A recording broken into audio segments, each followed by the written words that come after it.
Você já sentiu como se estivesse sempre correndo atrás do dinheiro, mas nunca o suficiente para alcançar a paz? Muitos vivem assim, presos num ciclo invisível de esforço sem frutos. A desorganização financeira, na maioria das vezes, não nasce da falta de dinheiro em si, mas da ausência de propósito. É o vazio de não saber por que fazemos o que fazemos com o que temos. A Bíblia, no livro de Provérbios, nos alerta: os planos do diligente tendem à abundância, mas a pressa excessiva leva à pobreza. Provérbios 21:5. Essa confusão muitas vezes começa lá atrás, na forma como fomos ensinados a lidar com dinheiro. Talvez sua infância tenha sido marcada por escassez, dívidas ou discussões familiares sobre contas. Isso cria crenças limitantes. Nunca vou ter dinheiro. Dinheiro só vem com sofrimento. Quem é rico não entra no céu. Essas ideias se transformam em hábitos nocivos. Gastamos sem pensar, acumulamos parcelamentos, esquecemos de planejar e, por fim, culpamos Deus, a crise ou até mesmo a vida. Mas a boa notícia é que Deus não nos chama para viver no caos. Ele é um Deus de ordem. E Provérbios é um manual prático de sabedoria para a vida diária.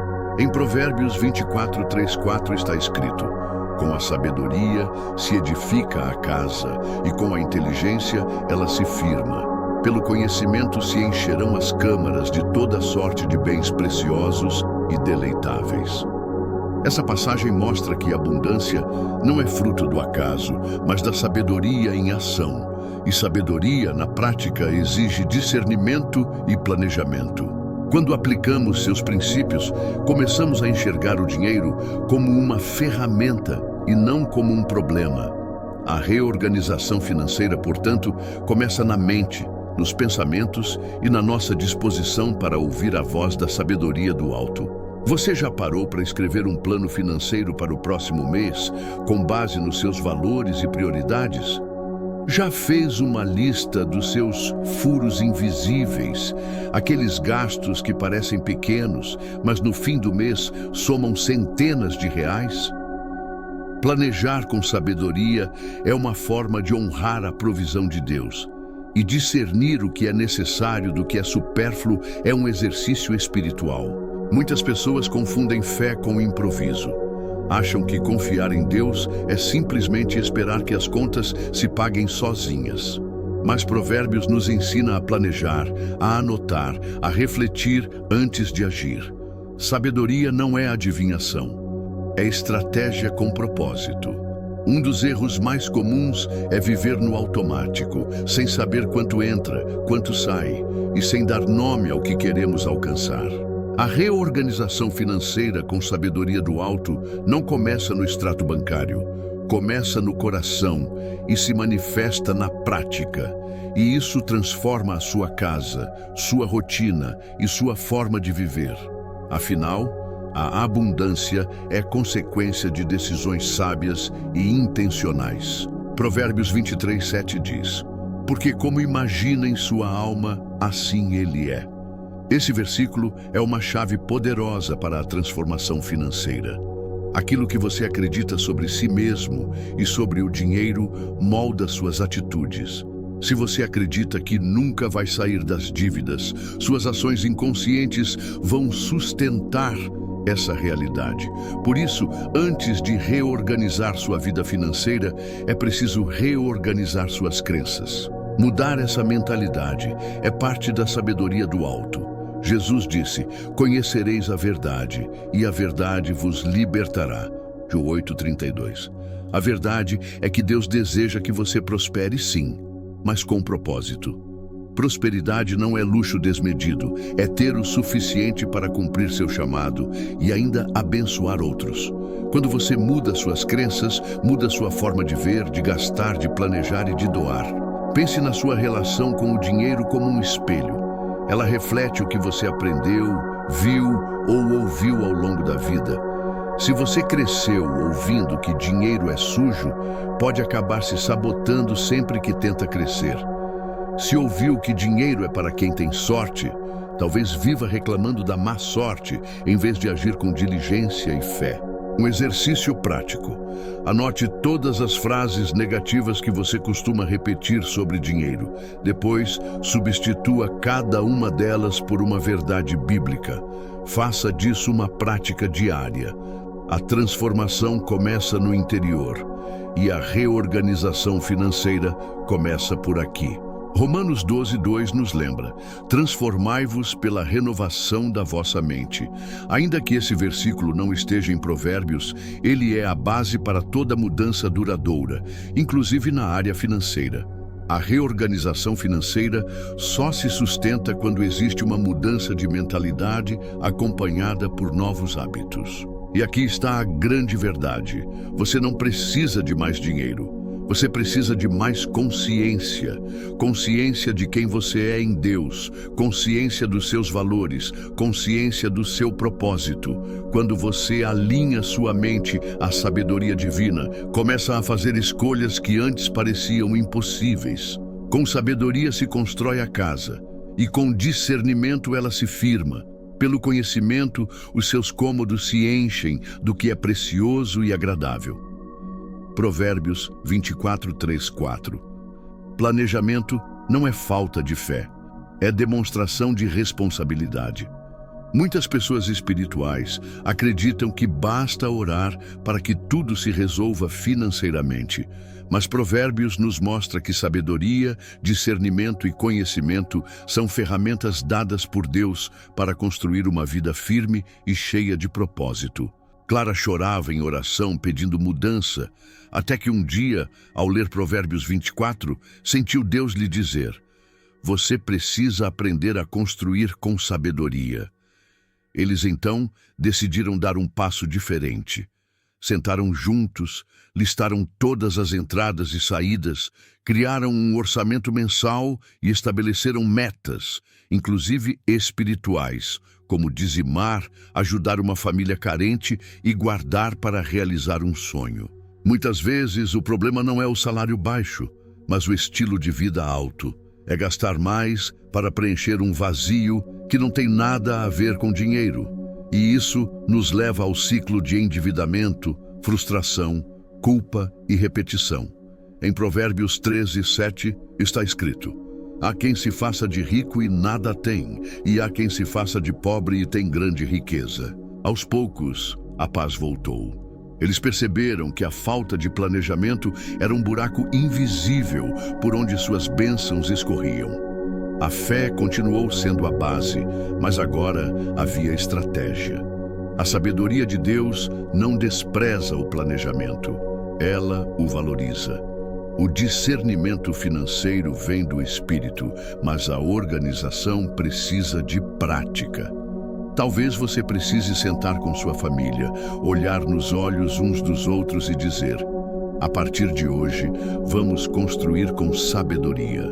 A verdadeira riqueza está na simplicidade com propósito. Viver com sabedoria é aprender a dizer não para o supérfluo e sim para o essencial. É escolher plantar hoje o que quer colher amanhã. Não se trata de viver apertado, mas de viver com clareza. Quando você redefine o que é suficiente, você libera espaço para o que é realmente abundante. Vamos imaginar a história de Silvia, uma mulher batalhadora, mãe solo de 2 filhos, que sempre achou que não tinha como guardar dinheiro. Um dia, sua filha ficou doente e ela não tinha 1 centavo sequer guardado. Precisou pedir dinheiro emprestado com juros altíssimos. Isso a deixou angustiada, culpada e determinada a mudar. Prudência é proteger-se com inteligência. Ter seguro, guardar parte do que recebe, não depender de crédito, evitar riscos desnecessários. Tudo isso é expressão de sabedoria. O prudente se antecipa. Ele não vive com medo, mas com vigilância. Essa vigilância não nasce da desconfiança, mas do cuidado. É como quem constrói a casa sobre a rocha, como Jesus ensinou. O prudente não é pego de surpresa. Ele sabe que tempestades virão e se prepara com fé e ação.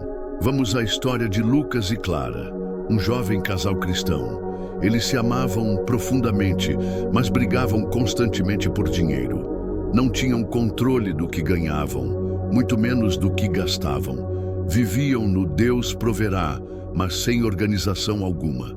Sempre que um problema surgia, pediam um empréstimo ou usavam o cartão. Resultado: um lar tenso, contas atrasadas, frustrações constantes. O Senhor nos chama a viver com inteligência emocional e espiritual. A fé não elimina a responsabilidade, ela caminha de mãos dadas com ela. Silvia começou a ouvir conteúdos sobre educação financeira à luz da Bíblia. Um dia, ela leu Provérbios 22:3 e sentiu que Deus estava dizendo: "Filha, seja prudente, proteja o que te dei." Então, mesmo ganhando pouco, Silvia começou a separar 5% de tudo o que recebia. Quando uma nova emergência chegou, ela já tinha uma reserva. Há quem dê generosamente e vê aumentar suas riquezas. Outros retêm o que deveriam dar e caem na pobreza. O generoso prosperará. Quem dá alívio aos outros, alívio receberá. Provérbios 11:24-25. Chegamos a um ponto-chave de toda a reorganização financeira à luz de Deus: a generosidade com propósito. Diferente da visão mundana, onde doar é perda, o reino de Deus ensina que dar é um caminho de prosperidade. Os cômodos da sua casa, como diz o versículo, serão cheios do que é precioso e agradável, quando você alicerçar tudo com sabedoria, não com improviso. Você já viu pessoas simples, sem grandes salários, mas que nunca lhes falta nada, que mesmo com pouco, repartem e vivem uma abundância que não é medida apenas em dinheiro? Essas são pessoas que entenderam o princípio do céu. Quando você se torna canal, Deus não deixa faltar água na fonte. O prudente percebe o perigo e busca refúgio. O inexperiente segue adiante e sofre as consequências. Provérbios 22:3. Sabe aquela pessoa que vê o cartão de crédito se aproximando do limite, mas continua gastando? Que sabe que o salário não vai cobrir todas as despesas, mas ainda assim compra por impulso? Essa é a figura do inexperiente descrita em Provérbios. Alguém que segue sem refletir e sofre as consequências por falta de prudência. Isso não é uma fórmula mágica, é princípio espiritual. Deus confia mais a quem é fiel no pouco, e Ele libera mais recursos àqueles que têm um coração disposto a repartir. Ser generoso não é apenas sobre dinheiro, é tempo, escuta, serviço, presença. Mas sim, também é sobre finanças, porque onde está o teu tesouro, ali está também o teu coração. Mateus 6:21. A reorganização financeira termina com um novo estilo de vida. Viver não apenas para si, mas para gerar impacto. Deus quer que você prospere sim, mas com o coração alinhado ao céu. Prosperidade sem propósito é vaidade, mas quando ela vem com compaixão, honra e missão, se torna testemunho do reino. Lúcio era empresário, cresceu ouvindo que precisava guardar tudo para si. Dinheiro é poder, dizia seu pai. Mas aos 45 anos, após uma crise emocional e um encontro real com Deus, ele entendeu que seus recursos tinham um propósito maior. Passou a apoiar causas sociais, ajudar missionários e cuidar de famílias em necessidade. E algo extraordinário aconteceu. Sua empresa prosperou ainda mais, mesmo em tempos de crise. Que ao reorganizar sua vida financeira, você se torne uma resposta de Deus para outros, e que, ao abrir sua mão, você experimente o sobrenatural da provisão divina, porque o generoso sempre prospera.